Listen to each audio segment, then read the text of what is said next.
তুমি দেখো না, তোমার বয়স 22, 10 বছর বয়সে মা বলেছে স্কুলে যা, মাদ্রাসা যা, মানুষ হবি, ভবিষ্যৎ ভালো হবে। তুমি শোনোনি, ক্রিকেট, ফুটবল, সিনেমা, নাটক, কোথায় বিয়ে, কোথায় গায়ে হলুদ, গান বাজনা বাজিয়ে তোমার জীবন কাটাই দিছো। যুবক দেখো, 22 বছর বয়সে তুমি মূর্খ।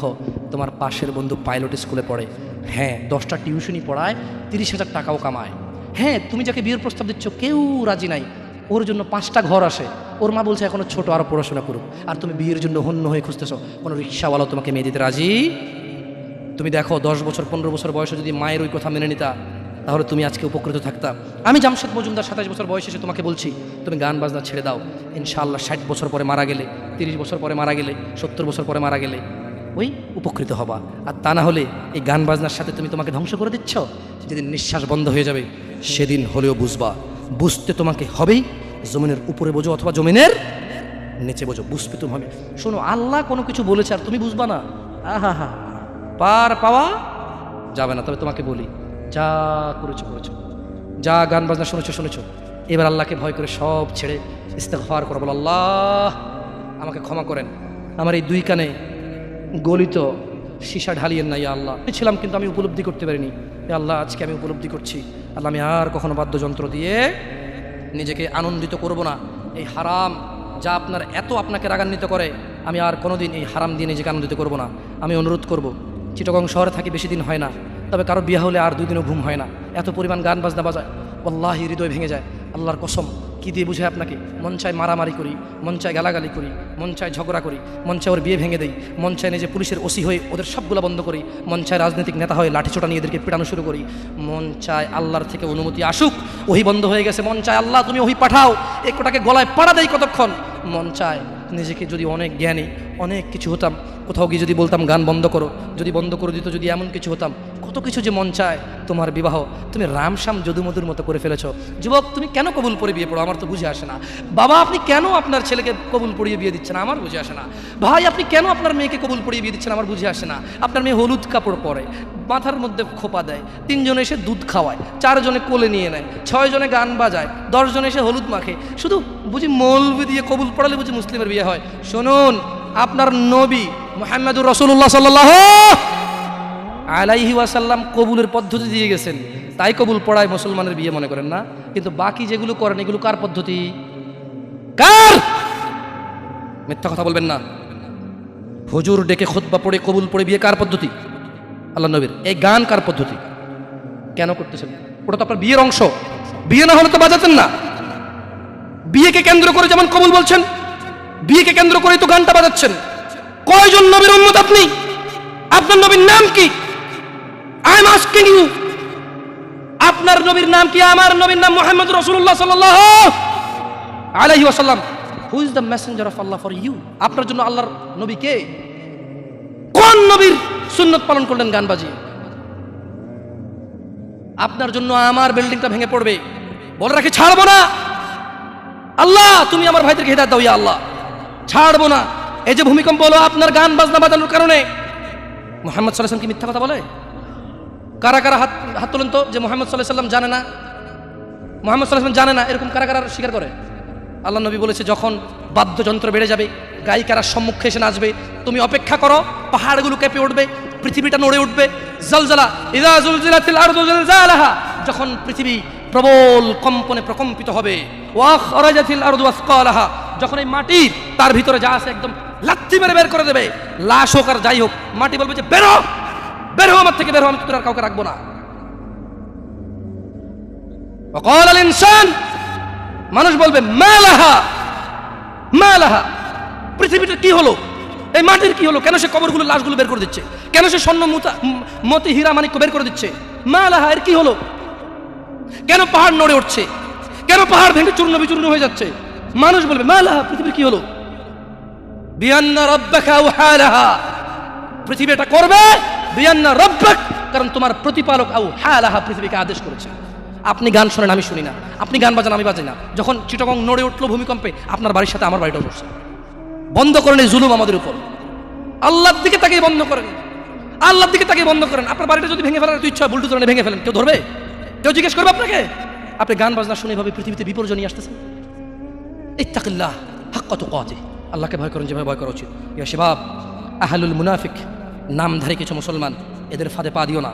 তারা চায় তোমরা নেশায় মত্ত হয়ে তোমরা তোমাদের জীবনটাকে জাহান্নামে উজাড় করে দাও। তারা চায় তোমরা শয়তানের ফাঁদে পা দিয়ে তোমরা আল্লাহ দ্রোহিতা এবং রাসূল দ্রোহিতায় মেতে ওঠো। অথচ আল্লাহ চায় তোমরা সফলতার দিকে আসো, আল্লাহ চায় তোমরা আল্লাহর ক্ষমার দিকে আসো, তোমরা সফল হও, আল্লাহ চায়। আল্লাহ সুবহানাহু ওয়া তাআলা বলেন, ইয়া আইয়ুহাল্লাযীনা আমানু ইন্নামাল খামরু ওয়াল মাইসির ওয়াল আনসাব ওয়াল আজলাম রিজসুম মিন আমালিশ শাইতান ফাজতানিবুহু লাআল্লাকুম তুফলিহুন। হে তোমরা যারা ঈমান এনেছো, মদ, জুয়া, মূর্তি পূজার ব্যাধি ও ভাগ্য নির্ণয় গণকের কাছে যাওয়া শিরক, গণকের কাছে যাওয়া শিরক। ভাগ্য নির্ণয় করার শর্ত কেবল ঘৃণার বস্তু, শয়তানের কাজ, কাজেই তোমরা সেগুলো বর্জন করো। ফাজতানিবু, কাজেই তোমরা সেগুলো বর্জন করো। ইয়া শাবাব, হে মানুষ, তোমরা মদ, জুয়া, গান, বাজনা, ভাগ্য নির্ণয় করে এরকম জিনিস থেকে বেঁচে থাকো। আল্লাহ বলছেন যে রিজসুম মিন আমালিশ শায়তান, এগুলো শয়তানের কাজ, এগুলো ইবলিসের কাজ। ফাজতানিবু, আল্লাহ বলছে হে আমার বান্দারা, ফাজতানিবু, এগুলো থেকে বেঁচে থাকো। কেন?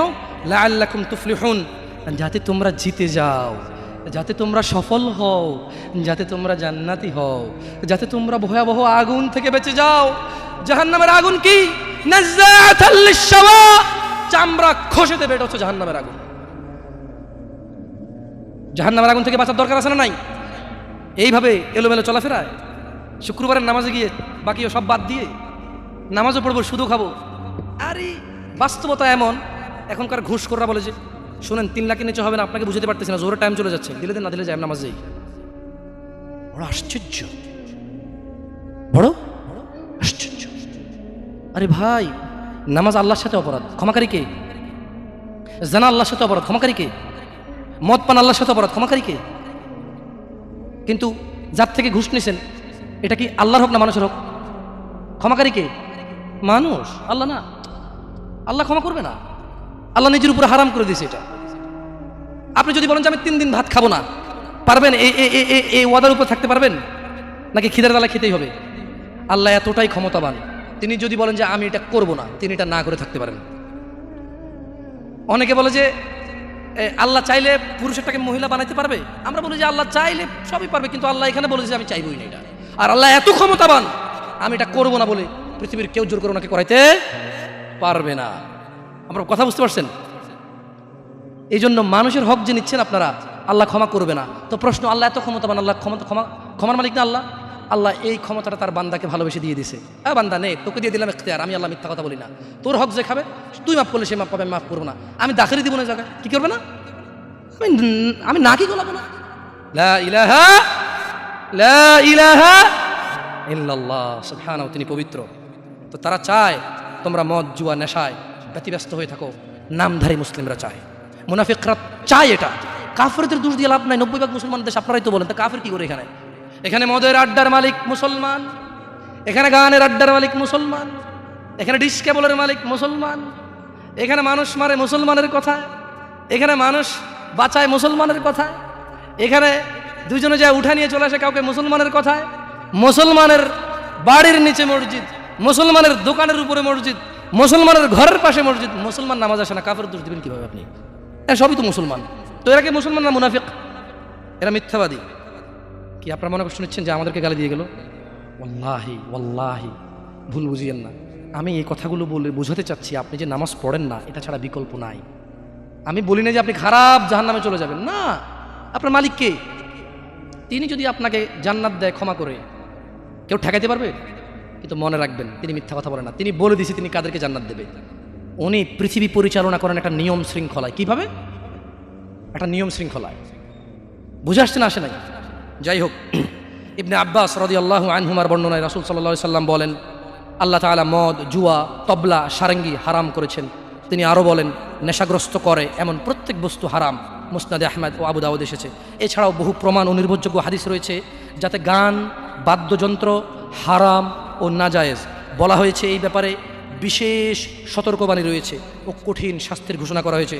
রাসূলুল্লাহ সাল্লাল্লাহু আলাইহি সাল্লাম বলেছেন, আমার উম্মতের মধ্যে এমন সম্প্রদায় হবে যারা জানা, ব্যভিচার, রেশমি কাপড় ব্যবহার, মদ পান ও গান বাদ্যকে হালাল করবে। আপনি আপনি আপনি খেয়াল করে দেখেন, আল্লাহ নবী ভবিষ্যৎবাণী দিয়ে গেছে যে আমার উম্মতের মধ্যে এমন কিছু লোক বের হবে যারা দাঁড়িয়ে থাকবে, 60 বছর বয়স হবে, মসজিদের সভাপতি হবে, স্কুলের সভাপতি হবে, অথবা কোনো পতি হইল না, কারো পতি হইল না, এমনি মানুষ ভিক্ষা করে হলো বিয়ে করে গান বাজার ব্যবস্থা করবে। ভিক্ষা করে হলো গান বাজার কি করবে, ব্যবস্থা করবে। নাহলে তাকে বিয়ে হচ্ছে না, নাহলে কি হচ্ছে না, বিয়ে হচ্ছে না। ওয়াল্লাহি যত পোলা তার বিয়েতে গান বাজা, বাবা জীবিত, ওই বাবা দায়ী। যদি ওই বাবা বিয়েতে উপস্থিত থাকে, বাবা ছেলেকে ডাইরেক্ট বলবে, শোনো তোমার যৌবন আছে, তোমার ইনকাম আছে, তোমার ক্ষমতা, তুমি গান বাজনা বাজাবা। আমি বাবাকে আল্লাহ ক্ষমতা দিছে, আল্লাহকে আমি রাজি থাকবো না, তোমার বিয়ে হবে না। মেয়েকে বলবেন তোর বিয়ে হবে না, তুই গায়ে হলুদে যাবি, মানে আমি খালি এখান থেকে সরে যাই আর বলবো যে এইটা আমি বিয়েতে থাকবো না, এই বিয়ে হারাম, গান বাজনা বাজতেছে, গায়ে হলুদ হচ্ছে, আমি বিয়েতে থাকবো না, এটা আল্লাহ আমার পাওয়ার দিচ্ছে। তুই মক্কার ইমাম যদি বিয়ে পড়াস আর আমি না রাজি না থাকি, তোর বিয়ে হারাম। বুঝাচ্ছে না, আসে নাই? বলাই যদি মাইয়ে যদি নিজের পাওয়ার ইস্তেমাল করে, আপনিও নিজের পাওয়ার ইস্তেমাল করেন। বলেন যে কি পাওয়ার দেখাস রে আমার সাথে, আমি তোর বাপ, কি পাওয়ার দেখাস তুই? তুই আমাকে জাহান্নামে নিয়ে যাবি? নো, ফেরাউন পারেনি, নমরুদ পারেনি, আবু জাহেল পারেনি, আবু লাহাব পারেনি। তুই আমার জন্মের ছেলে, তুই এমন কাজ করবি আমাকে জাহান্নামে নিয়ে যাবি? না, আমি তোর সাথে একমত না, এই কাজে আমি নাই, এই কাজে আমি। বলতে পারবেন? বলতে পারবেন? দেখুন, বলতে পারেন আর না পারেন, এখানে স্বীকৃতি দেন আর না দেন, বলা উচিত। যাই হোক, রাসূলুল্লাহ সাল্লাল্লাহু আলাইহি সাল্লাম বলেন, যে ব্যক্তি দুনিয়াতে মদ পান করবে তার যে ব্যক্তি দুনিয়াতে মদ পান করবে ও তওবা করবে না, সে আখিরাতে তা থেকে বঞ্চিত থাকবে। দেখুন দিনী ভাইয়েরা, জিনা ব্যভিচার এত পরিমাণ বেড়েছে। হে মুসলমান, হে মানুষ, মুনাফিকের ফাঁদে পা দিও না। তারা চায় তোমরা বেহায়াপনা, নির্লজ্জতা, নোংরামো, অশ্লীল চরিত্রকে আপন করে নাও, যা তোমাদের দুনিয়া ও আখিরাতকে সম্পূর্ণ ধ্বংস করে দিবে, যা তোমরা তোমার নিজের ও তোমার ভবিষ্যৎ প্রজন্মের দুনিয়া ও আখিরাত অন্ধকার করে দেবে।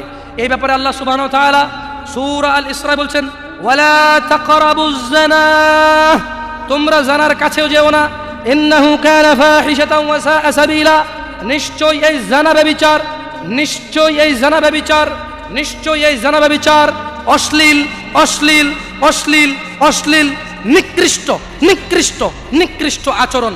রাসূলুল্লাহ সাল্লাল্লাহু আলাইহি সাল্লাম বলেন, জানাকারী ব্যক্তি যখন সে জানা করে ওই সময় তার ঈমান থাকে না। চোর যখন চুরি করে ওই সময় সে মুমিন থাকে না। মদখোর, নেশাগ্রস্ত লোক যখন সে নেশা করে ওই সময় তার ঈমান থাকে না। চিন্তা করে দেখেন তো, মদ খাওয়া অবস্থা মারা গেলে কি হয়ে মরলেন বলেন তো? যতই হজ করেন কি হয়ে মরলেন? হজ করতে কে বলছে? আল্লাহ। হজ করতে কে বলছে? মুহাম্মদ সাল্লাল্লাহু আলাইহি সাল্লাম। নামাজ পড়তে কে বলছে? আল্লাহ। নামাজ পড়তে কে বলছে? মুহাম্মদ সাল্লাল্লাহু আলাইহি সাল্লাম। ওই একই মুহাম্মদ সাল্লাল্লাহু আলাইহি সাল্লাম বলছে, চোর চুরি করার সময়, মদখোর মদ খাওয়ার সময়, জানাকারী ব্যক্তি যতক্ষণ ওই মহিলার সাথে থাকে এর ঈমান কি? বলেন কতদিন বাঁচবেন? কে আছেন বলতে পারেন? আবারও পাইলাম না। আমি ভাবছি এতক্ষণ ওয়াজ শোনার পর একটু সাহস হবে, বলবো যে আমি এতদিন বাঁচবো। তো যে জানা করতে গেলেন তার মানে গ্যারান্টি আছে যে যা জানাটা না করে চলে আসবো, তারপরে মরবো তওবা করে, না? এরকমই তো কিছু নাকি? আল্লাহ আমাদেরকে বুঝার তৌফিক দান করুন। দেখুন দিনী ভাইরা, আল্লাহ সুবহানাহু ওয়া তাআলা বলছে যে নিশ্চয়ই তোমাদের ধন সম্পদ ও তোমাদের ছেলে সন্তান তোমাদের জন্য পরীক্ষা এবং তোমাদের শত্রু। কিছু কিছু ক্ষেত্রে ছেলে সন্তান আর ধন সম্পদ কি শত্রু। যে এই ছেলের জন্যই তো রেপ করে আসছে, আপনি বলছেন যে না আমার ছেলে নির্দোষ, 5 লাখ টাকা উকিলকে দিয়েছেন, 10 লাখ টাকা অমুককে দিয়েছেন, 3 লাখ টাকা অমুককে দিয়ে একটা মেয়ের জীবন নষ্ট হয়ে গেল, আপনি পরোয়াই করেননি। কার জন্য এটা করেছেন বলেন তো? আপনার নিজের জানা করার কারণে নাকি ছেলে? নিজের জন্য না ছেলের জন্য? হ্যাঁ, তো বলেন এই ছেলে কি শত্রু না মিত্র?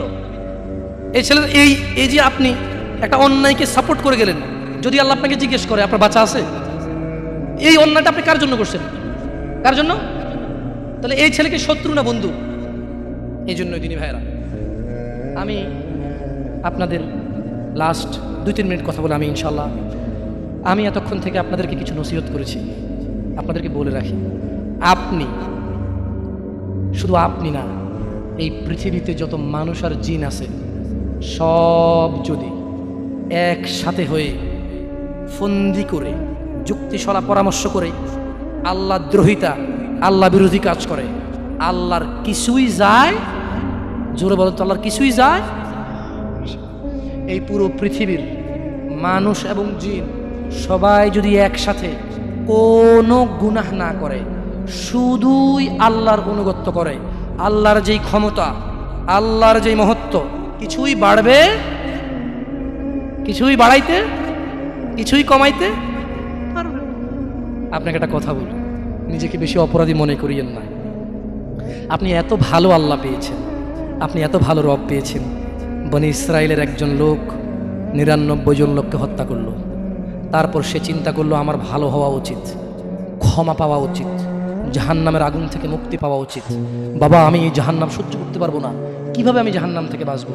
তখন সে একজন জ্ঞানী লোকের খোঁজ নিল এবং জিজ্ঞেস করলো যে আমার কি ক্ষমা হবে? ওই লোকে বলল যে না না, তোমার তো ক্ষমা হবে না। একবার তারেও মেরে কতজন পূর্ণ করলো? কিন্তু তার হৃদয়ে যন্ত্রণা কমেনি। ওই যে একটা যন্ত্রণা, কি কাজ করলে আমি ক্ষমা পেয়ে যাব, কি এমন কাজ করলে আমি আল্লাহর আযাব থেকে রক্ষা পাবো। সে আল্লাহকে প্রচণ্ড ভয় পাচ্ছিল। অ্যাট দ্য সেম টাইম সে সিদ্ধান্ত নিয়েছিল যে সে আর হত্যাই করবে না, সে ভালো হয়ে যাবে, অন্যায় করবে না, সে অন্যায় করবে না। কিন্তু তার ভালো হওয়ার জন্য একটা গ্যারান্টি লাগবে যে কে আছে এমন যে আমাকে বলবে কি করলে আমাকে আল্লাহ ক্ষমা করে দেবে। ওই লোকটা যখন মারা যায় আল্লাহ তাকে জান্নাত দিয়েছে। কেন? সে ভালো হওয়ার ইচ্ছা পোষণ করেছে। আপনিও ভালো হওয়ার ইচ্ছা পোষণ করেন, করবেন তো ইনশাআল্লাহ। আর ভালো কখন হতে হবে? কালকে? কালকে কখন থেকে ভালো হতে হবে? না বিয়ের পরে। ভালো কখন থেকে হতে হবে? না চাকরির পরে। ভালো কখন থেকে হতে হবে? একটু দাঁড়িয়ে টাড়ি পাকার পরে, নাকি এখন থেকে? একটু নিজেকে প্রশ্ন করিয়েন। যখন বলবেন কালকে থেকে ভালো হয়ে যাব, মহা অন্যায় কথা। মানে আপনি নিশ্চিত গ্যারান্টি দিয়েছেন আপনি কালকে পর্যন্ত বাঁচবেন। এটা কত জঘন্যতম কথা না? আল্লাহ আমাদেরকে বোঝার তৌফিক দান করুন দিনী ভাইরা।